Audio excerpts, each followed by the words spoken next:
In the mid-20th century, activists across the United States insisted that their movements were being infiltrated. Members of the Black Panther Party, the Southern Christian Leadership Conference, the Student Nonviolent Coordinating Committee, the Young Lords, the American Indian Movement, and numerous feminist and anti-war organizations reported surveillance, disruption, and manufactured internal conflict. These claims were routinely dismissed as exaggeration or internal dysfunction. Then, in 1971, the Citizens Commission to investigate the FBI broke into a field office in Media, Pennsylvania, and released over 1,000 classified documents to the press. The files confirmed the existence of COINTELPRO, a covert FBI program directing agents to expose, disrupt, misdirect, discredit, or otherwise neutralize domestic political movements. In the area of what they characterize as the New Left, an example of the overbreadth of the requirements for information laid on the field. And in this document, the director of the FBI issued an instruction to all special agents of the Bureau as to the kind of information that he wanted them to collect and report on. In the area of publications, describe all the publications. In the area of religion, the policy of what the organization relating to its approach to religion, and any vehement statements made against religious bodies by leaders. Conversely, any statements of support for the movement by religious groups or individuals. Any and all political activities in which so-called New Left leaders are involved. And details relating to their position taken on political matters, including efforts to influence public opinion, the electorate, and government body. One memo instructed agents to prevent the rise of a messiah who could unify and electrify the militant Black nationalist movement, listing Martin Luther King Jr. as a target. Another detailed strategies for fracturing the Black Panther Party by circulating forged letters and accusations inside the organization. Feminist conscience-raising collectives, anti-war student organizations, indigenous sovereignty movements, Puerto Rican independence movements, and Chicano organizing networks were monitored and destabilized under similar directives. In 1975, the Senate Church Committee publicly confirmed that federal intelligence agencies had engaged in systematic violations of civil liberties under the pretext of national security. This is only one instance in a much longer pattern. Americans have repeatedly identified harm in government institutions, voiced concerns, been told they were imagining it, and later been proven correct. The CIA's MK-Ultra program conducted non-consensual psychoactive drug experiments on civilians, prison inmates, psychiatric patients, and unwitting participants. The Public Health Service withheld treatment from Black men with syphilis in Tuscany for 40 years while telling them they were receiving medical care. In the Macon County experiment, the subjects were found through the two institutions they trusted most, church and school. Herman Shaw heard about a chance to become a special government patient. The way I heard about it, it was through a rumor. They said that we'd get free medicine, wouldn't cost us anything, and the doctor would get free doctoring. The doctor said they had come to cure bad blood. And they said he was going to treat us, and they just said bad blood. Bad blood was a euphemism. It could have meant syphilis. It could have meant tired blood.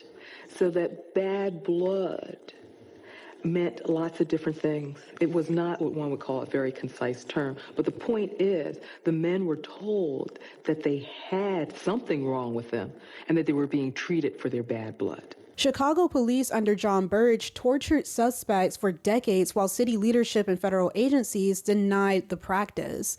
Municipal Red Squad organizations tracked labor organizers and student groups far outside any public safety mandate. In every single one of these cases, the public identified the pattern long before the state acknowledged it.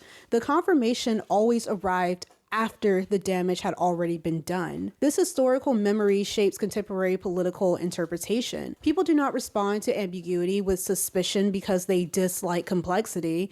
They respond this way because ambiguity has been used repeatedly to obscure harm. During Donald Trump's first presidential campaign, I am officially running for President of the United States, and we are going to make our country great again. Historians and political theorists noted clear parallels between his rhetoric and well-documented fascist organizing strategies. The creation of an internal enemy, the idealization of a mythic national past, the framing of dissent as sabotage, and the consolidation of loyalty as a primary civic value. These warnings did not originate on social media from the paranoid and fearful. They came from scholars whose work focuses on authoritarian formation. And yet, many commentators, voters, and journalists resisted the term fascism, insisting that the United States was structurally immune to such outcomes. Even now, as Trump openly promises retribution against political opponents, I am your justice, and for those who have been wronged and betrayed, I am your retribution. I am your retribution. Centralizes loyalty as a condition of governance and structures its coalition through grievance, many still cling to euphemisms. The hesitation reflected the cultural expectation that Americans doubt their own interpretation before they doubt the structure that governs them. Recognizing the pattern would require acknowledging that the institutions designed to safeguard democracy are not stable. And that possibility is psychologically upsetting and politically destabilizing, especially if the calculus of the change formula is not adding up enough to tip the scales. This is the climate in which judgment now takes shape. The defining condition of contemporary public life is distrust. Almost every image, statement, or silence is received with some form of suspicion. Meaning is not drawn from what a person says, but from what others infer it signals about their values, their loyalties, and their potential to do harm. Political discourse is marked only by legibility. The core question is not, what do you think? But which side are you on? This produces what can be called a politics of recognition. Elaborate phrasing and well-managed sincerity no longer reassure people who have seen those performances used to obscure harm. In an era where trust is scarce, fragments carry more weight than actual explanations. Nuance does not function as generosity here. It represents risks that cannot be quantified. But I want to stress that this impulse is not completely irrational. It is the result of exhaustion. The institutions that promise to mediate harm, governments, media organizations, universities, nonprofits, have demonstrated their willingness to absorb injustice as long as it remains orderly. Corporations perform solidarity while funding the systems that undermine it. Politicians adopt compassion as branding while legislating cruelty. People learn not to expect accountability from structures, so they begin to enforce accountability themselves. Enter cancel culture and online rhetoric and behavioral patterns. Online communication collapses context and interpretation happens before the verification. What circulates first is the visible layer of a person's politics. Explanations arrive later, if they arrive at all. And by that point, the conclusion has usually already been formed. Digital platforms reward what is immediately legible, so political meaning shifts toward what can be recognized at a singular glance. The result is a communication environment where signaling takes precedence over reasoning and where the speed of interpretation shapes the meaning of events long before anyone has had the chance to clarify them. This is in part why drama holds such a gravitational pull online right now. Drama translates diffuse social anxiety into action.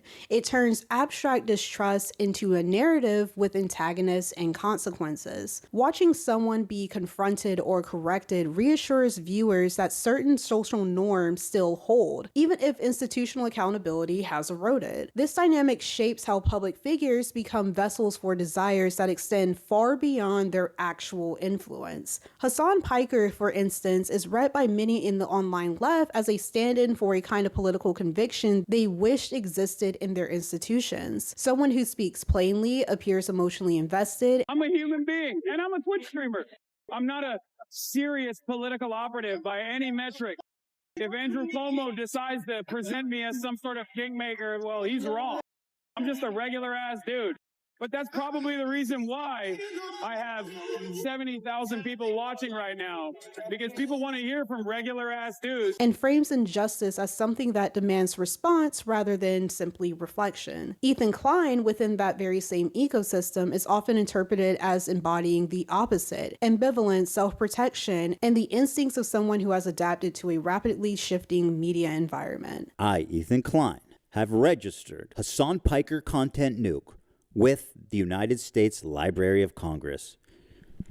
Some of you guys out there sweating? Yet, if you shift to another region of the internet, these readings invert. There, Piker is cast as reckless, hostile, and ideologically extreme, while Klein becomes legible as stable, relatable, or at minimum, familiar. The people themselves have not changed, but the interpretive environment has. For either group, drama cycles suggest that some moral norms still function, even if something systemic is not enforcing them. These interpretation patterns show up clearly in the way public figures are treated as political symbols. The public rarely waits for explicit statements. Meaning is assembled from the proximity, the timing, the emotional climate surrounding the moment. When Sydney Sweeney's family members were photographed wearing pro-police and MAGA-aligned imagery at a birthday gathering, the images circulated immediately as some sort of political revelation. The discourse was centered less on what Sweeney herself had said or believed, and more on what her closeness to that environment was taken to signify. The reading was immediate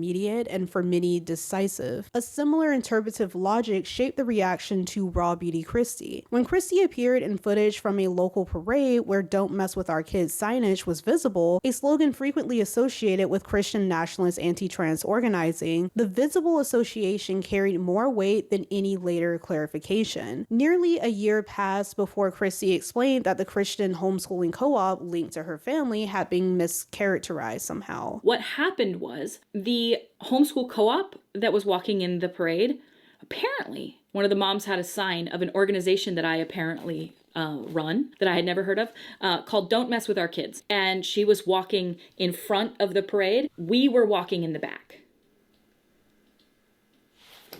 And that she did not share that particular movement's ideology. By that time, the interpretation had already settled. Audience had evaluated the images within an environment defined by vigilance and distrust. I am not alt-right, but you said I was. You aligned me with it. Kristi's situation is actually what weirdly prompted this video, not because her case is exceptional, but because it is profoundly ordinary. The point is not whether her explanation was truthful, strategic, incomplete, or emotionally reactive. If you want that, I'll just link Paige Kristi's videos down below in the description. The point for me is that sincerity, or what she wants to be perceived as sincerity, no longer functions as evidence. The visual record is treated as the primary document. So drama is not a distraction from politics.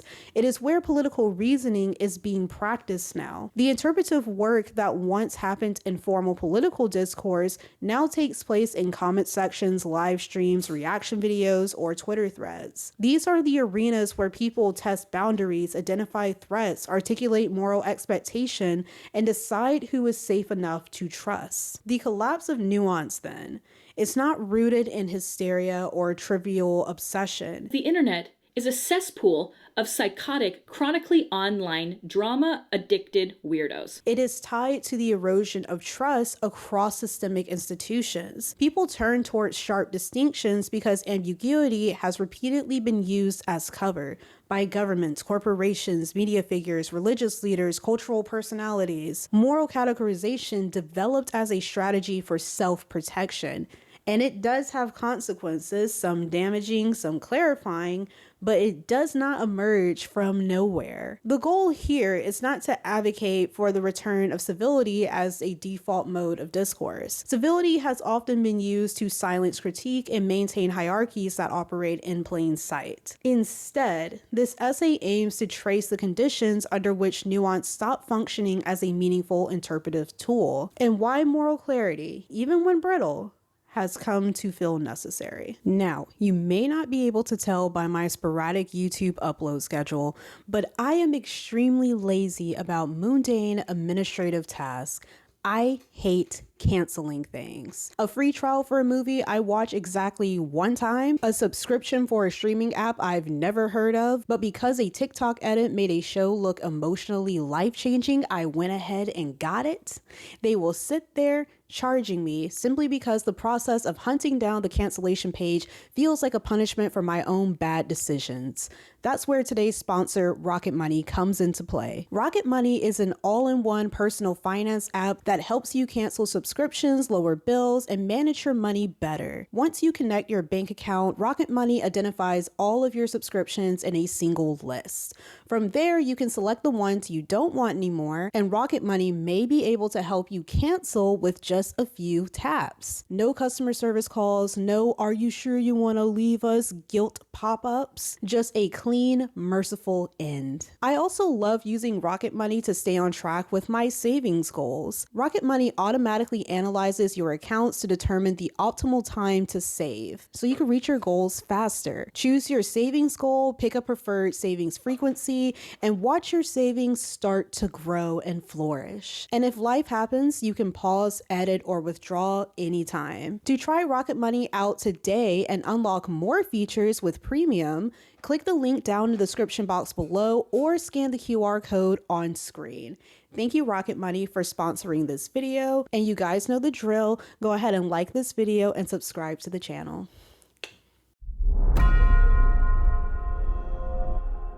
It has long been noted that identity is understood through presentation rather than intention. Irving Goffman, in The Presentation of Self in Everyday Life, argue that people infer who we are through the signals we emit, because internal belief is inaccessible. Digital platforms amplify this dynamic by compressing context. Posts, clips, and images circulate detached from circumstance. They appear as free-floating signals available for anyone to judge. Instead of encountering people in sustained relational settings like workplaces, neighborhoods, or classrooms, we encounter each other as fragments. A political identity can be derived from a 30-second video clip, a like post, or a screenshot. My jeans are blue.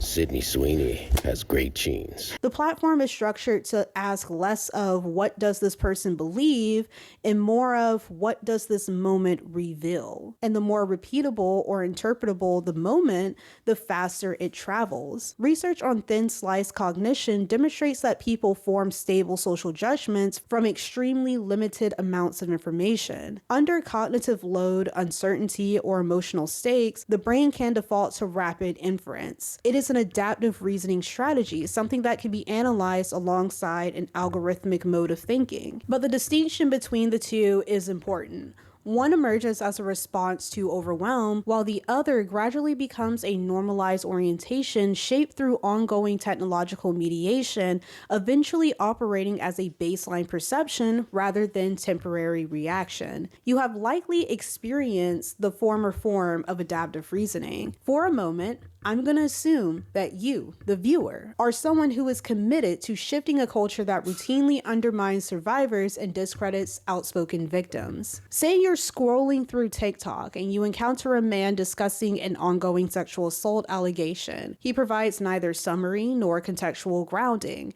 Instead, he immediately interrogates the accuser's motives, insisting that women fabricate stories, that we don't know enough about the full context, that the accused should not have his life ruined over claims that have not yet been proven. His framing arrives before any of the facts do. The emphasis appears instantly.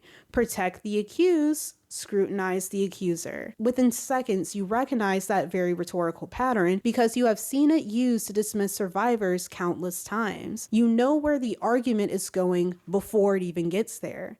The pattern itself functions as the message, so you scroll. Or you block them. The conclusion forms without the need for additional detail because the structure of the reasoning already signals the orientation and intent. This is pattern recognition as a protective instinct, a way of identifying harm when harm presents itself as neutrality. And in that very same moment, you have associated a particular mode of argumentation with a broader worldview, a familiar cultural posture, or a recognizable social type. But Association alone does not constitute identity. People, for instance, remain tied to family members, childhood friends, co-workers, religious networks, and romantic partners whose beliefs diverge sharply from their own. These ties can reflect obligation, long-standing habits, fear of isolation, economic dependency, or the momentum of a life already arranged.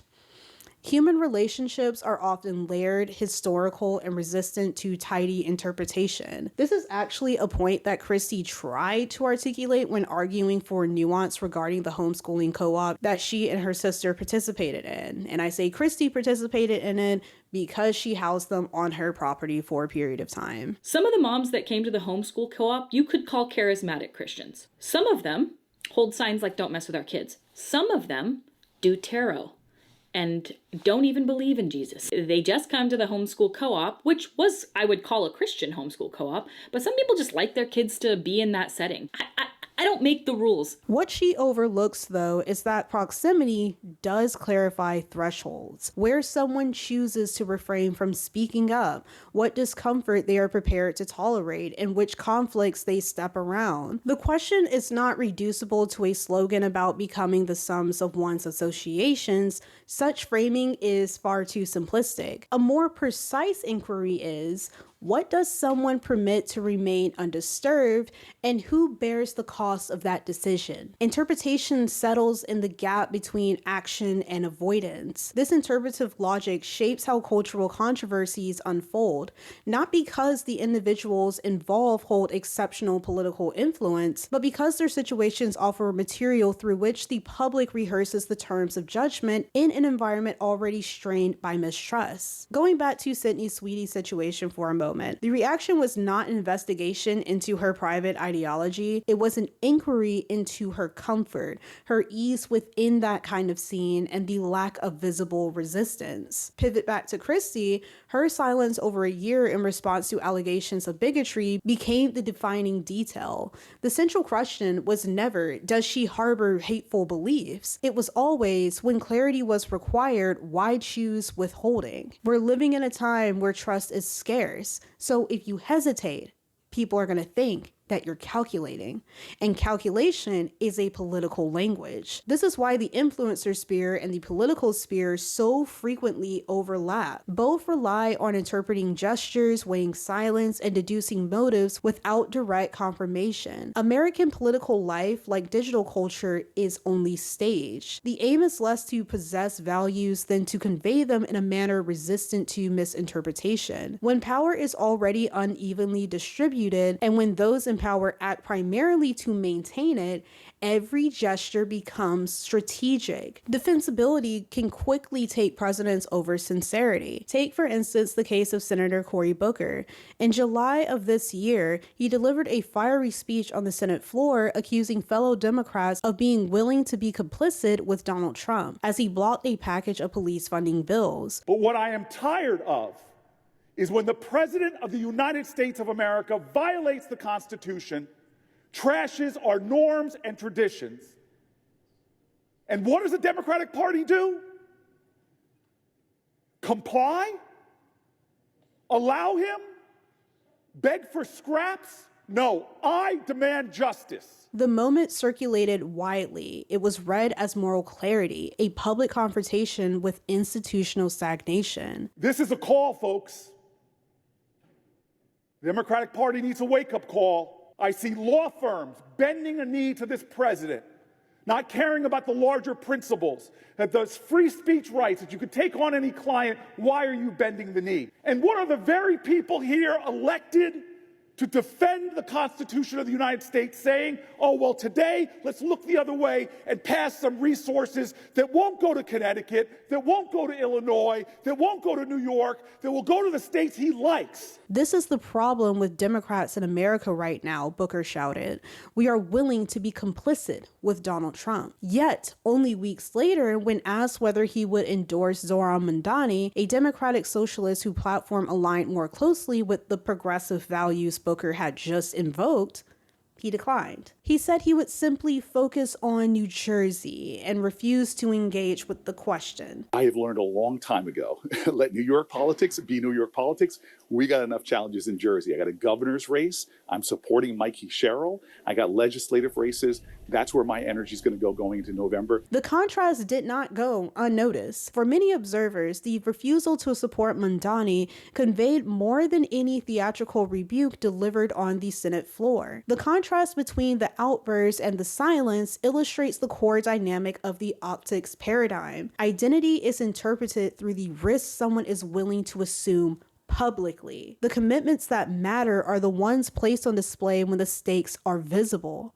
Booker's speech carried the appearance of conviction. His refusal to stand beside a more left-leaning candidate revealed a boundary he would not cross. The same pattern can be traced among other prominent Democrats. Since 2024, Representative Alexandria Ocasio-Cortez has been one of the most vocal lawmakers describing Israel's assault on Gaza as a genocide, a statement with significant weight in a political landscape where unwavering support for Israel has been sustained by grievance politics, racial mythologies, and demands for patriotic loyalty. If you want to know what an unfolding genocide looks like, open your eyes. It looks like the forced famine of 1.1 million innocents. We must write our story in this moment of what it means and who we are as Americans. This word is extremely serious. It's one that's taken with extraordinary gravity. And to me, the threshold of intent is a high one. It is a serious one and is not one that is made lightly. However, when we look at the precipice of what is happening with a forced famine of 1.1 million Gazans, where multiple governments, NGOs, and even officials within the United States State Department have stated themselves plainly that the Israeli government and leaders in the Israeli government are intentionally denying, blocking, and slow walking this aid and are precipitating a mass famine.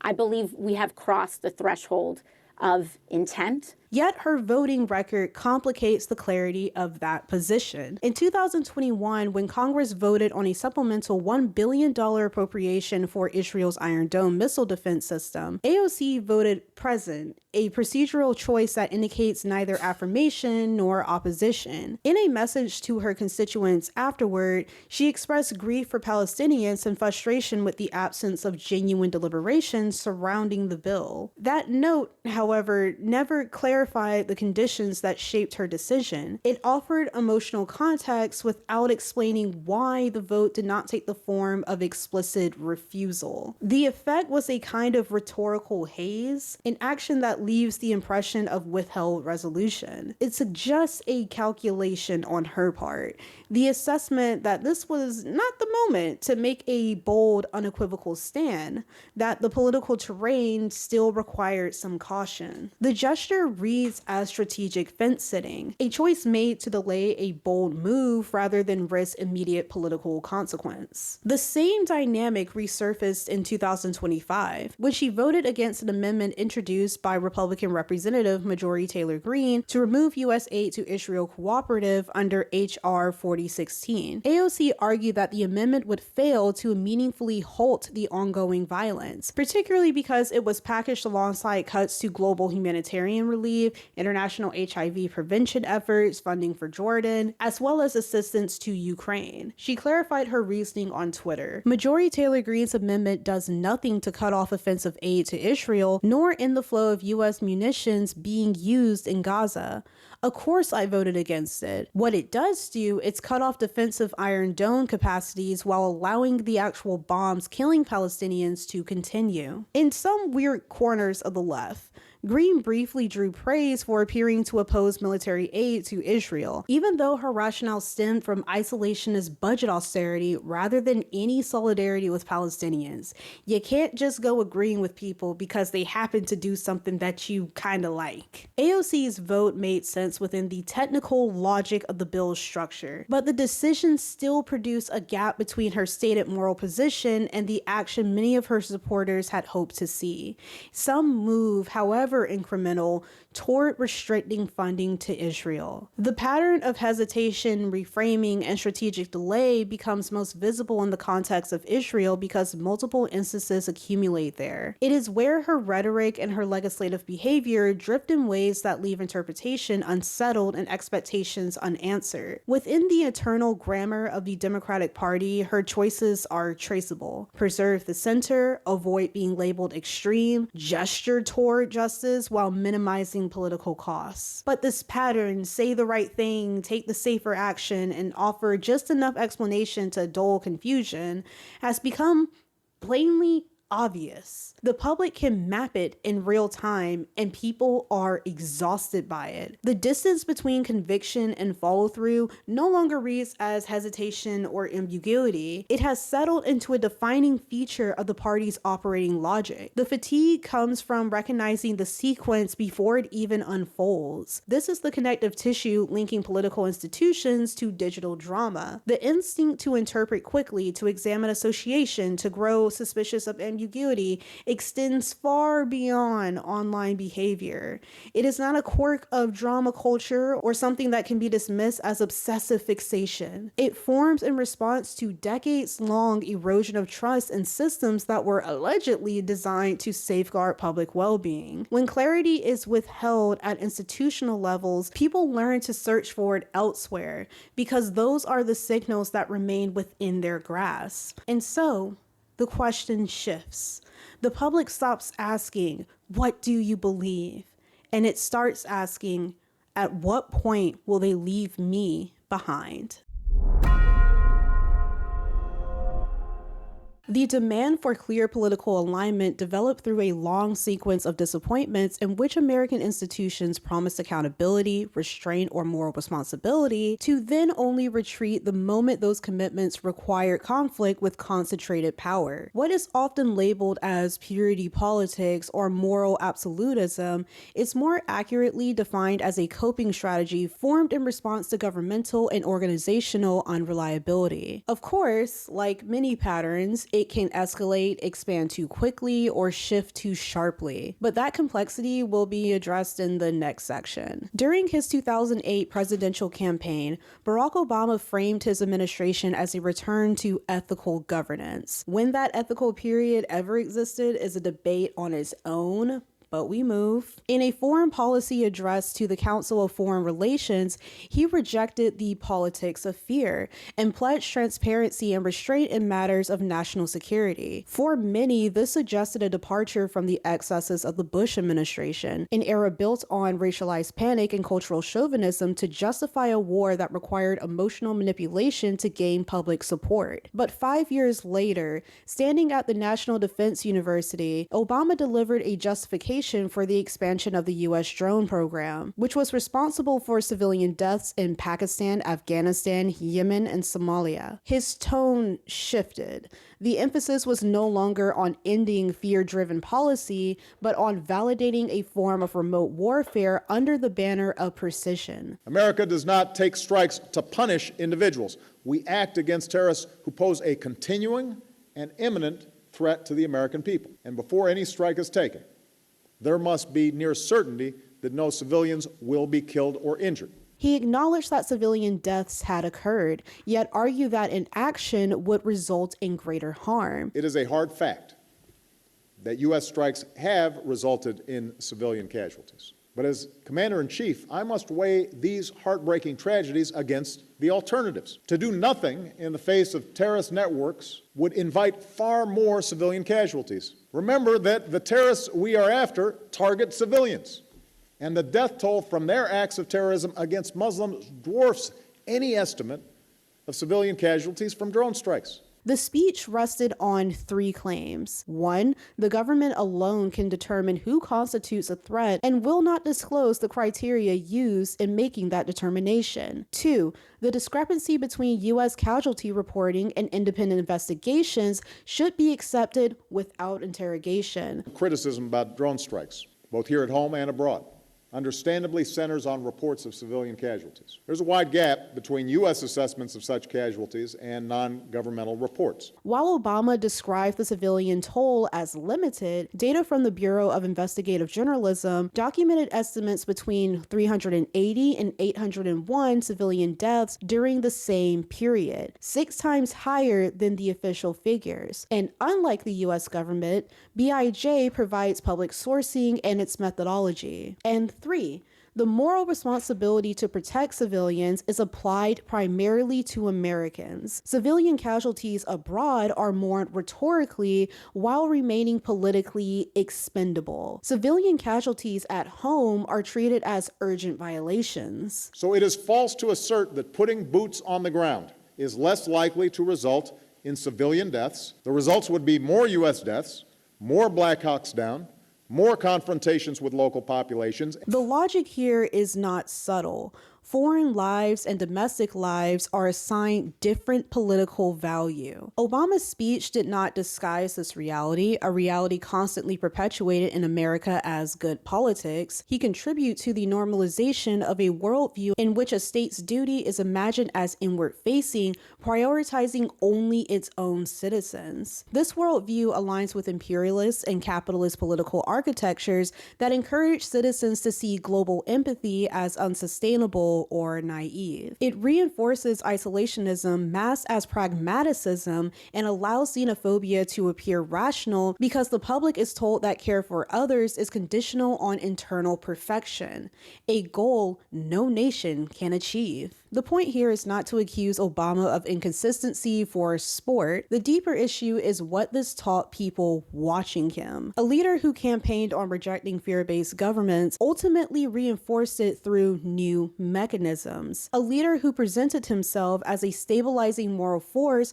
maintained the same architecture of violence, merely with a different set of vocabulary. For many who believed Obama's election represented a turning point, the years that followed set a different expectation. The campaign language of moral renewal suggested that a break with prior policy was possible. The reality that emerged showed how deeply established security and foreign policy frameworks were embedded in the executive office. That recognition formed a new interpretive reflex. People began to treat ambiguity as something that required caution. Complexity had become a familiar feature of political speech, but the outcomes associated with it did not reassure the people. This erosion of trust extended beyond foreign policy, of course. Immigration enforcement illustrates a parallel trajectory. ICE did not emerge spontaneously during the Trump administration, nor was it designed as a neutral bureaucratic tool. It was created in 2003 as a part of the post-9/11 restructuring of the Department of Homeland Security, a period defined by expanding surveillance. Its foundation positioned migrants as potential threats, shaping practices from the outset. During the Obama administration, deportations reached record highs despite his statement to the National Council of La Raza that we are not going to tear families apart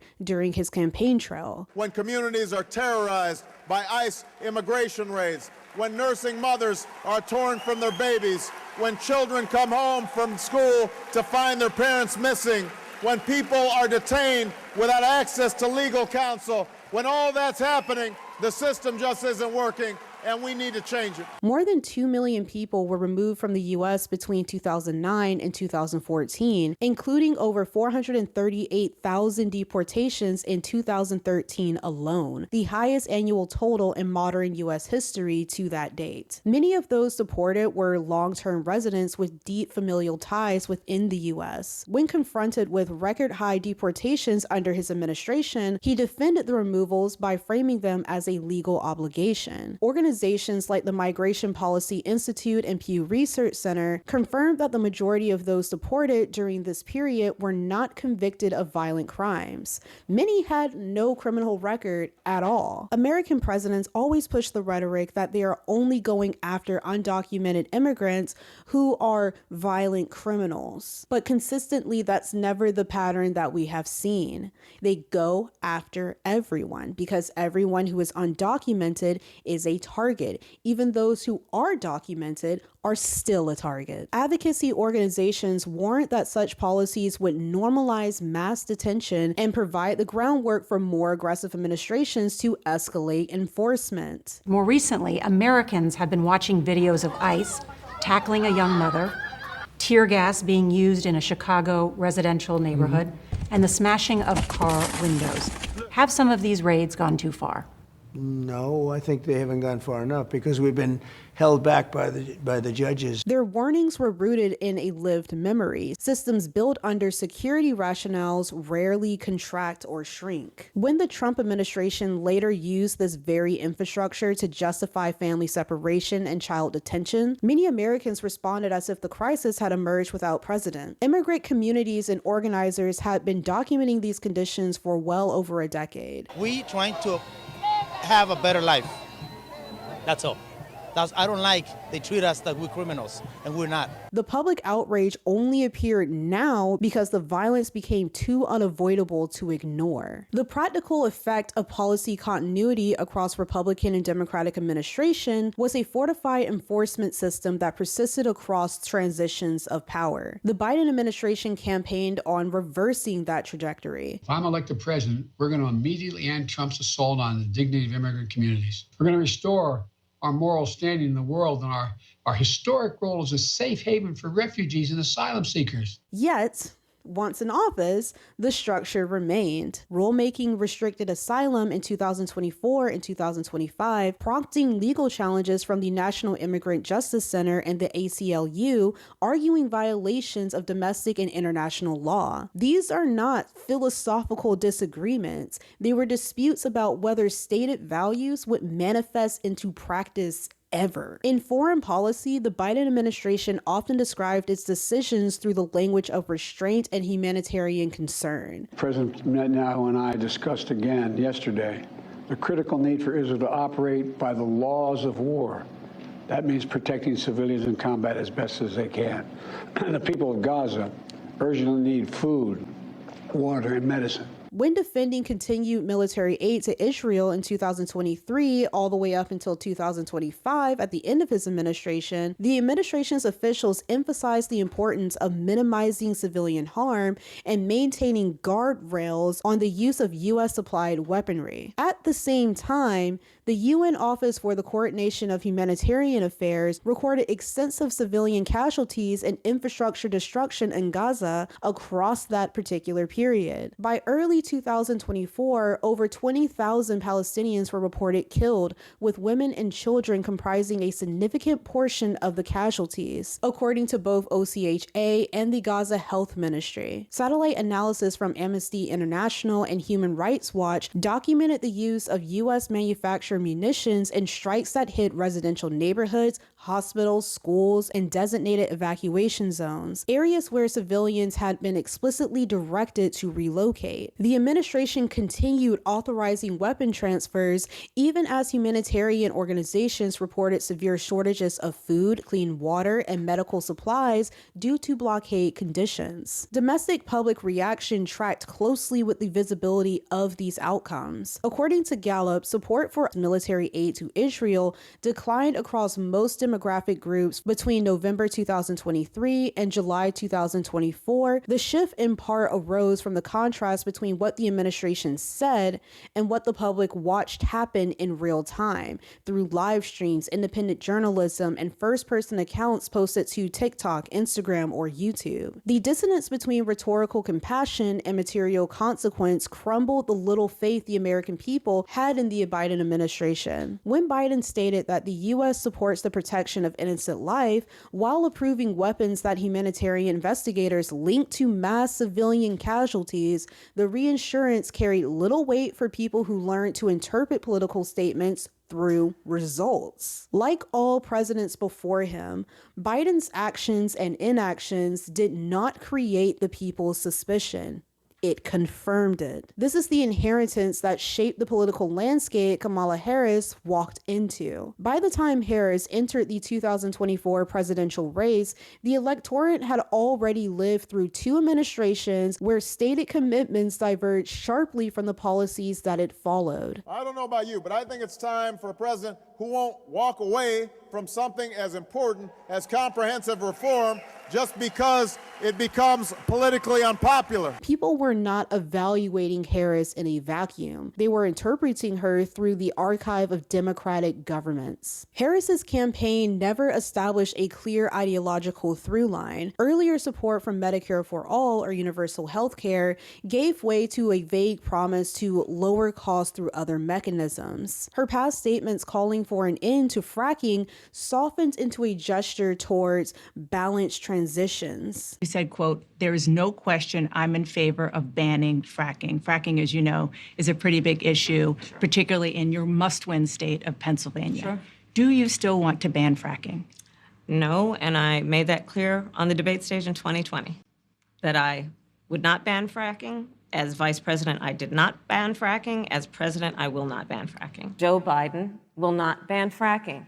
That is a fact. These shifts were not sly or unmissed. They demonstrated a familiar cadence from the Democratic establishment. Bold moral language paired with indistinct policy descriptions. For voters who had just watched the Biden administration defend humanitarian principles abroad while approving military aid tied to large-scale civilian death and maintain an immigration system built to criminalize survival and largely kept the average citizen relatively inert, Harris's strategic softening signaled something specific: the continuation of ambiguity as governance. And there was no appetite for ambiguity. People did not want gestures towards compassion. They wanted a candidate who could speak to the conditions producing harm and describe how those conditions would concretely change. The electorate was listening for structural commitments that they could process and understand. Despite narratives circulating online, her campaign did not fail because she lacked messaging skill. It faltered under the weight of political inheritance. Many observers framed public frustration with Harris as melodramatic or unreasonable, but that interpretation only holds if the previous 20 years are ignored. Had the nation not watched cycles of regression, stagnation, and selectively celebrated progress, her campaign might have landed a bit differently. Doesn't matter how moderate or centrist it was, it has worked before. But her platform right now had to contend with that long and recent memory. It is not inconsistency alone that fractured trust. It's the familiar sequence, declarative language followed by institutional retreat. The people do not require their leaders to be radical. The desire is much simpler. They want to know whether a leader will remain steady when the cost of steadiness rises. Most people didn't believe they would get that with Trump either. The man who promised global peace while escalating military deployments, threatened domestic political opponents, and suggested withholding disaster or electoral support as punishment. But many had already disengaged emotionally by that point. It was already too late. The lesson internalized is kind of straightforward. When a system is structured to harm, reforms that leave the system intact change only the language surrounding the harm. This is the soil from which the demand from certainty grows. Communities at heightened risk, immigrants, the Congolese and Sudanese who are frequently hidden from discussion, Palestinians, queer and trans people, Black communities targeted by police, disabled people whose medical care is triaged based on perceived social value, they cannot rely on implication or on tone. They need to know whether someone will waver when tested. A carefully phrased statement is not sufficient when the stakes include livelihood, safety, dignity, and freedom. Certainty provides orientation in a landscape shaped by instability. Even when it is inflexible, even when it creates new tension, it anchors something that has become increasingly unanchored. This is why Harris's political rhetoric failed. This is why establishment Democratic messaging will continue to irritate and drive people away. People have grown tired of abstractions, of the party's obvious reliance on the right being perceived as worse, especially when we can definitely start peeling the layers bars of deceit, greed, and ugliness laced through those donkeys. Certainty is, first and foremost, an emotional and political survival tactic. It is a method of determining who will hold the line when the line becomes costly to hold. But like everything, there is a cost embedded in this adaptation. So, as we just went over, certainty offers protection. It spares people from the humiliation of misplaced trust and shields them from the exhaustion of sorting out those who may harm them. But certainty also narrows the range of what is acceptable to express or explore. Once a community organizes itself around recognizable alignment, doubt begins to resemble something like instability. People learn to avoid the early stages of growth, the part where thoughts are half-formed, where language falters, where conviction has not yet been settled. Those early stages are where development actually happens, and also where a person is most vulnerable to misinterpretations. And so the space for that development shrinks. This is where individuality starts thinning out a bit. Instead of forming beliefs slowly and unevenly, people learn to adopt positions that can be defended quickly. Defensibility is taken in as a survival skill. It is easier and safer to present oneself as already certain than to risk being read as untrustworthy while you're still figuring things out. The emotional cost of being misread outweighs the value of being in process. And there's also another layer to this. Solidarity requires emotional labor. Sarah Ahmad writes that emotions align individuals with communities through the intensity of their attachments. To stand with others is not only a cognitive stance, it is a feeling state sustained through repeated effort. That effort can be generous, connective, and clarifying, but it is still effort. And effort is finite. This was visible throughout the global movement in support of Palestinian liberation, and I'm gonna say this very, very gently. The momentum carried a remarkable clarity of purpose, driven by grief, outrage, and a shared refusal to accept the erasure of Palestinian life. Over the last couple of years, I've had no interest in levying a critique towards the resurgence of support, nor do I really have an interest in tone policing, for lack of better words. I believe the intensity was and is appropriate. The point I keep returning to, though, is sustainability. If solidarity is held primarily through emotional insistence without structures that distribute the work of sustaining it, and by structures I'm referring to organized community, the weight eventually lands on the individual. The labor of maintaining the connection between individual and collective is often concealed, even though it depends on reported and sometimes painful work. This is the axis on which movements either strengthen or fracture. The work is ongoing and daily. Outrage can mobilize, but it cannot maintain itself indefinitely without replenishment, direction, and room for people to learn without fear of being discarded the moment they fail. There have been multiple ceasefires and truces between Israel and the Palestinian people in the past 15 years. 2009, 2012, 2014, 2021, and temporary halts during 2023 to 2024, and now we have the current day ceasefire. And each time, global attention dissipated rapidly, even as the infrastructure of occupation resumed. The risk now is repetition. The cause loses visibility, people retreat into emotional fatigue, and the narrative collapses into background noise again. I want something different this time. I want us to keep developing the political literacy that traces the relationship between the United States and Israel, the lobbying networks, the military supply chains, the narrative architecture that shaped American identification with Zionism long before most citizens could point to Gaza on a map. And I want it to be modern day, not analysis from decades ago. It needs to be written in our language right now. I want analysis that treats Palestinians as people with culture, history, and ongoing life, not only as casualties or as victims. Palestinians love life.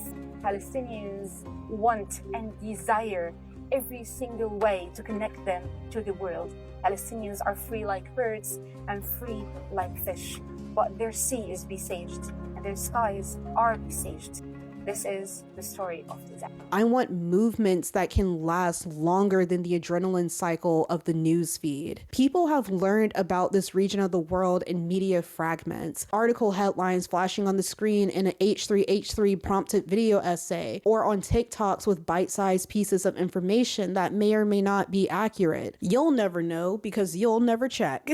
These fragments traveled quickly, and they did powerful work, but rapid political education often leads to rigid modes of expression. The stakes of speaking incorrectly start to feel really high. The fear of saying too little or saying something too softly makes people speak in hardened slogans, even when they are still learning what those slogans even mean. In other words, people frequently say the right words: genocide, Zionism, one-state solution, but everything around those words often ring hollow because some of these people rarely match their tone or urgency to their own words, because their words are a script they learned to recite in fear of their own audiences. Perhaps it's because of their lack of care, but I'm going to force myself to ignore my cynicism and err a bit more on the side of it's because they don't know enough to be fully invested.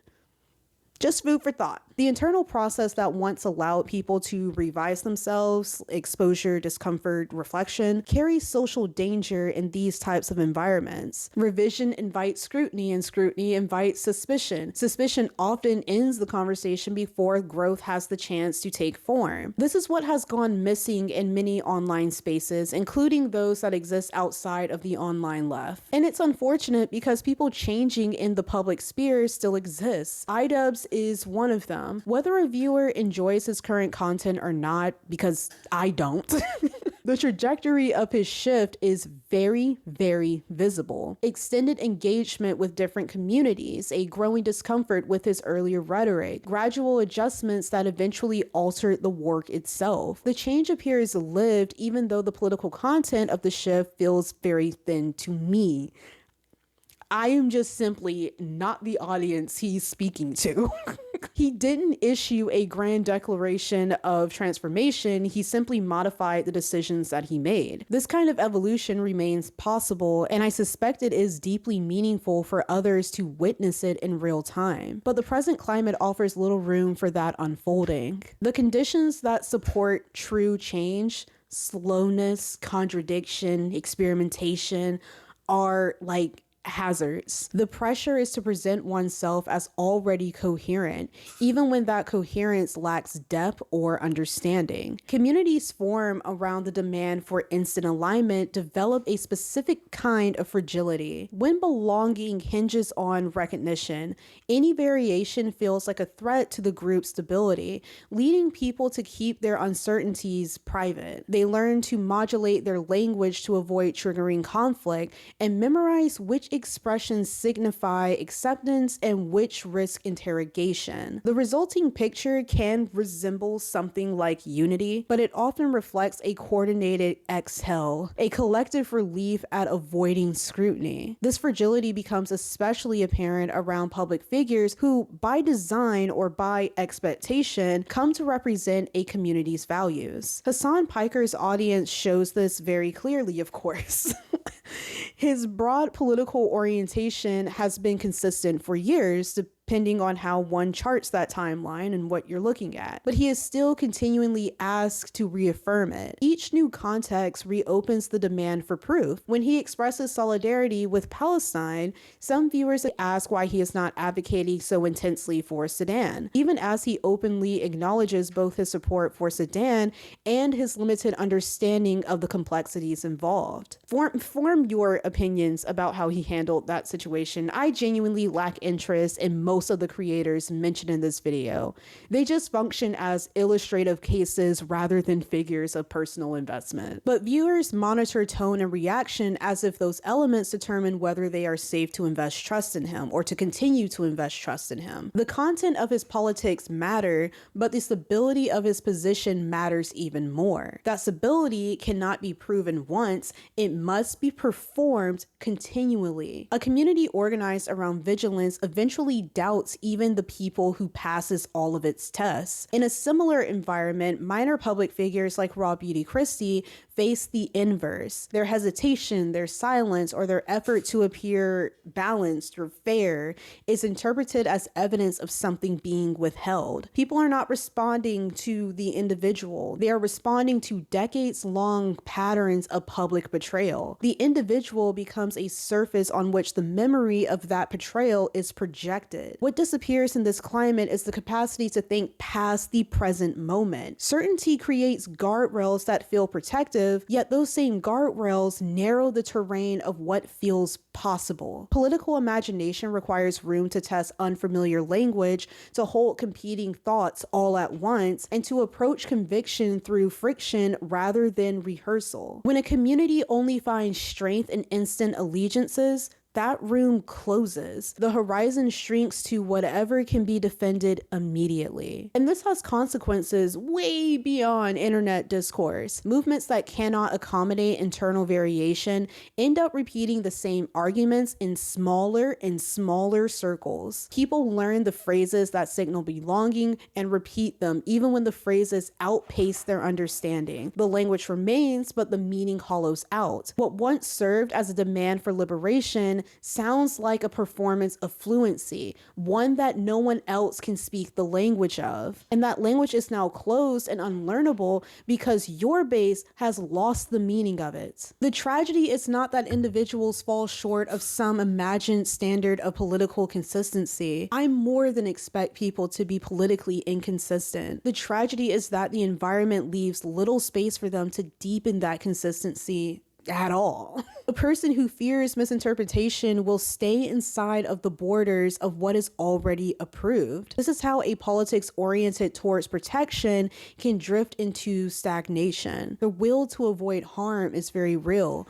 Vigilance is very real. The memories that inform them are justified. But when self-defense organizes the emotional core of political life, the future stops being something we build and instead becomes something we brace for. Movements that cannot imagine beyond the emergency are trapped within that emergency. And so the conditions that once made certainty necessary begin to calcify into a new worldview. Trust no one, reveal nothing too soon, never show the process by which your beliefs are even formed. The self flattens into a signal and the signal repeats. The repetition exhausts the very people it was meant to even protect. What disappears first is generosity. What disappears next is curiosity. What fades after that is the ability to recognize that freedom, even imagined, demands more than vigilance alone. This is the turning point, and it is also where we move into the next question. If certainty has become a survival strategy, then how do we survive without letting it structure the entire political horizon? If certainty has been functioning as a form of self-protection, then loosening it cannot be framed as a simple moral correction. It has to be understood as a resource issue. Trust is depleted, and rebuilding it requires conditions we no longer consider ordinary. The question is not how to convince people to be more patient or more gracious. The question is how to create environments where patience does not feel like a fucking risk. Political and cultural life cannot rely on constant vigilance as its organizing principle without exhausting the very people who sustain it. A movement that spends all of its energy guarding the boundary of who belongs has little capacity left to articulate what belonging is even for. The defensive stance has to give way to something else. Not because vigilance is misguided, but because vigilance alone produces no future. The work ahead requires forms of collective life that spread emotional labor rather than concentrating it in individuals who are already carrying the weight of survival. The conditions that support actual growth, slow conversation, shared study, communal memory, the freedom to be unpolished while learning are not glamorous. It's an ugly process. They do not translate easily to platforms designed for speed. They ask for time, and time is in a very short supply. But without time, unfortunately, movements collapse into performance of certainty rather than the practice of transformation. And this is where the difference lies. Transformation is rarely witnessed in spectacle. It is cumulative. It is patterned across years, not weeks. The shift is visible only in retrospect, in who people trust, how they speak, what they no longer view as tolerable, and what they allow themselves to imagine as possible. The internet rewards immediacy. I know, but the world we want requires duration. To move toward that world, we need political spaces where experimentation is survivable, where someone can revise a belief without that revision being treated as a betrayal, where the early stages of learning are understood as necessary, where disagreements are handled as negotiation rather than as expulsion. This does not mean abandoning judgment. It means discerning where judgment is productive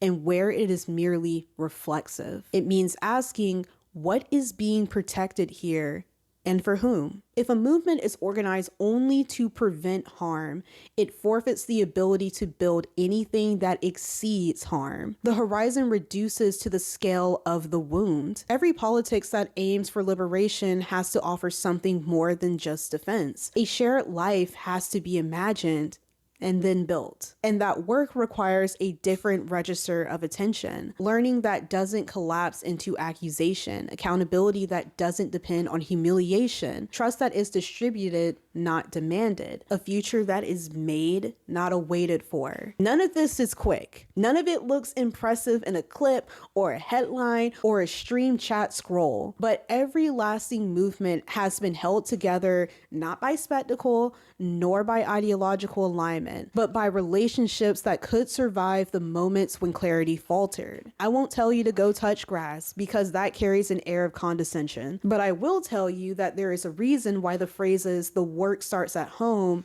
and "the revolution will not be televised" exist. We're living in a world where distrust is rational, but we do not have to remain in a world where distrust is the only tool we know how to use. If certainty was the strategy that carried us through collapse, then the next step, the harder one, is learning how to live in a world where certainty is not the only form of safety. The question can no longer be, which side are you on? The question needs to become, what kind of world are we capable of sustaining once the adrenaline fades? The answer will never come from optics alone.